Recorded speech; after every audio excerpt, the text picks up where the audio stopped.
ഗുരുവായൂരിൽ വൻ ഭക്തജനത്തിരക്ക്. തിക്കിലും തിരക്കിലും വീണ് വയോധികയ്ക്ക് പരിക്കേറ്റു. ഇന്ന് രാവിലെ ഗുരുവായൂർ നാലമ്പലത്തിനകത്ത് വരിയിൽ നിന്നിരുന്ന ഒറ്റപ്പാലം കണ്ണിയാമ്പറം സുനിൽ നിവാസിലെ കമലത്തിനാണ് പരിക്കേറ്റത്.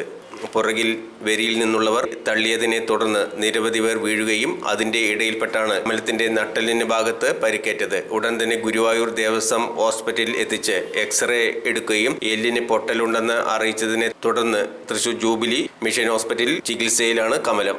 സംഭവം ശ്രദ്ധയിൽപ്പെട്ടിട്ടില്ലെന്ന് ഗുരുവായൂർ ദേവസ്വം അഡ്മിനിസ്ട്രേറ്റർ വിനയൻ പറഞ്ഞു. സംഭവത്തെക്കുറിച്ച് അന്വേഷിക്കുമെന്നും അദ്ദേഹം അറിയിച്ചു.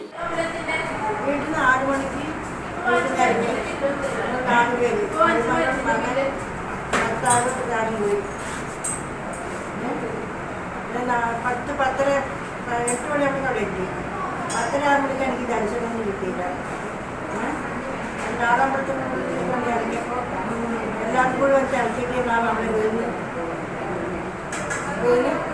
എനിക്ക് അതുപറ്റി എല്ലൊക്കെ പൊട്ടി.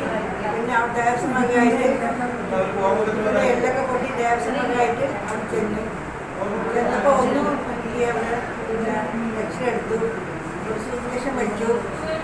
വേറെ ഒറ്റപ്പാലം കൊണ്ടുപോയിക്കോളാൻ പറഞ്ഞു.